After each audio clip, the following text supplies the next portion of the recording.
Hello bachon, let's read this question. The question says, four harmonic waves of equal frequencies and equal intensities I naught have phase angles 0, pi by 3, 2 pi by 3 and pi. When they are superposed, the intensity of the resultant wave is Ni naught. The value of N is. तो आइए और सबसे पहले बात कर लेते हैं हम की कंसेप्ट की कंसेप्ट।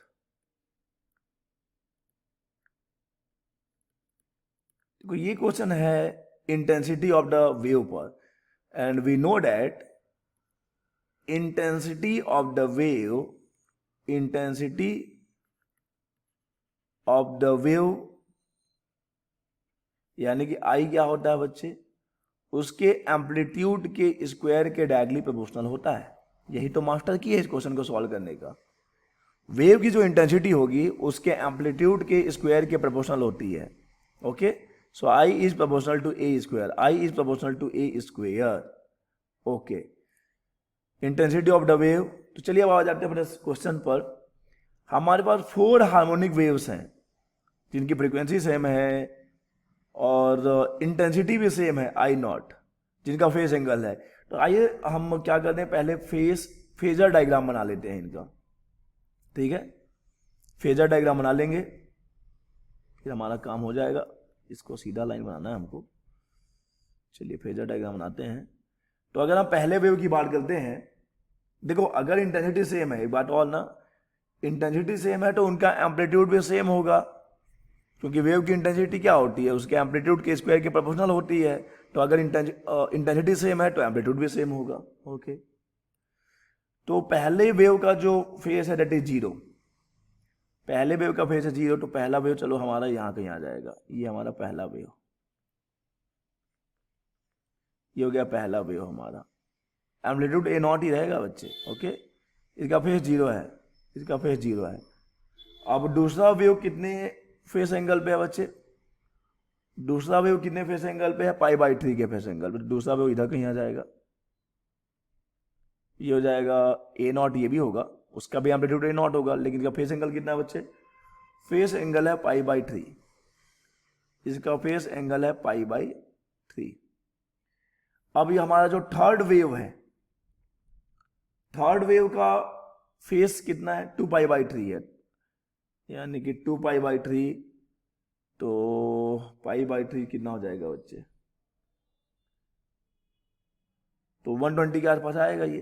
तो 120 का इधर कहीं बना लीजिए 120। इसका भी एम्पलीट्यूड ए नॉट होगा, लेकिन इसका जो फेस एंगल है कितना है, 2 पाई बाई 3 है, इसका फेस एंगल 2 पाई बाई 3 है, 2 पाई बाई 3। और लास्ट जो हमारा नंबर 4 है, लास्ट बट नॉट द लेस्ट, ये है 180 के यानी पाई के फेस पर।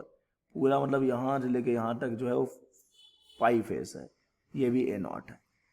तो अब देखो फेजर डायग्राम से ये तो क्लियर हो गया कि जब हम इन सब वेव्स को सुपर इंपोज करवाएंगे तो इसमें से ये वेव और ये वेव क्या करेंगे, cancel each other, cancel each other, ये दोनों वेव एक दूसरे को कैंसल कर देंगे।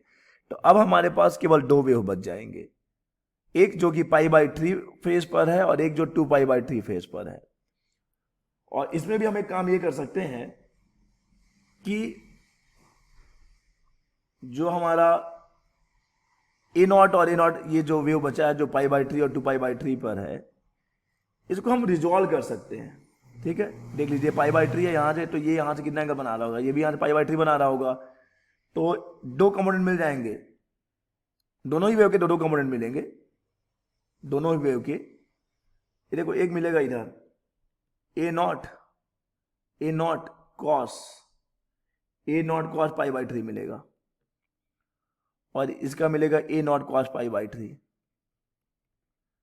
जो कि, और अगर दोनों के साइन की बात करें तो देखो इसका मिलेगा a naught sine pi by 3 मिलेगा, साइन पाई बाई 3, और इसका भी सेम मिलेगा a naught sine pi by 3, sine pi by 3 है बच्चे। तो अब यहां से हम क्लियरली ये देख पा रहे हैं कि देखिए पहले तो ये दोनों वेव कैंसिल हो गए, कैंसिल आउट हो गए, ठीक है। अब ये जो ए नॉट जो कि है 2π/3 पर, और एक जो ए नॉट यानी कि जो दो वेव्स, एक जो π/3 फेज पर है और एक जो 2π/3 फेज पर है, इनके दोनों कंपोनेंट मिले तो इनके कॉस कंपोनेंट भी क्या होंगे, एक दूसरे को कैंसिल कर देंगे। तो हमारे पास जो रिजल्टेंट एम्पलीट्यूड निकल के आ रहा है वो बस किसका सम आएगा, क्योंकि दोनों सेम डायरेक्शन में है, a naught sine π/3 plus a naught sine π/3, दोनों को ऐड करने पे कितना देगा, 2 टाइम्स हो जाएगा, 2 टाइम्स ए नॉट साइन π/3,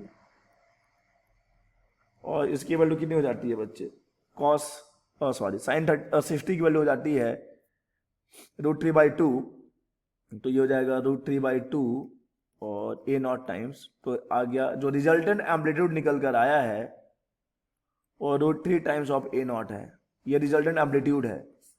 हमें चाहिए रिजल्टेंट इंटेंसिटी। अपने को क्या मांगता है, अपने को मांगता है resultant intensity. So resultant intensity क्या हो जाएगा, रिजल्टेंट एम्पलीट्यूड का स्क्वायर हो जाएगा। सो आई इज इक्वल टू कितना हो जाएगा, आई इज इक्वल टू एक का स्क्वायर और ए कितना है, √3 ए नॉट है, यानी √3 ए नॉट का square. I is equal to ये 3 आ जाएगा और ये ए नॉट का स्क्वायर आ जाएगा, और ए नॉट का स्क्वायर यानी कि आई नॉट आ जाएगा, ठीक है। तो रिजल्टेंट इंटेंसिटी कितना निकल के आ रहा है, 3 टाइम्स ऑफ आई नॉट निकल के आ रहा है, और क्वेश्चन में भी यही बोल रहा है कि जो रिजल्टेंट इंटेंसिटी है वो n टाइम्स है।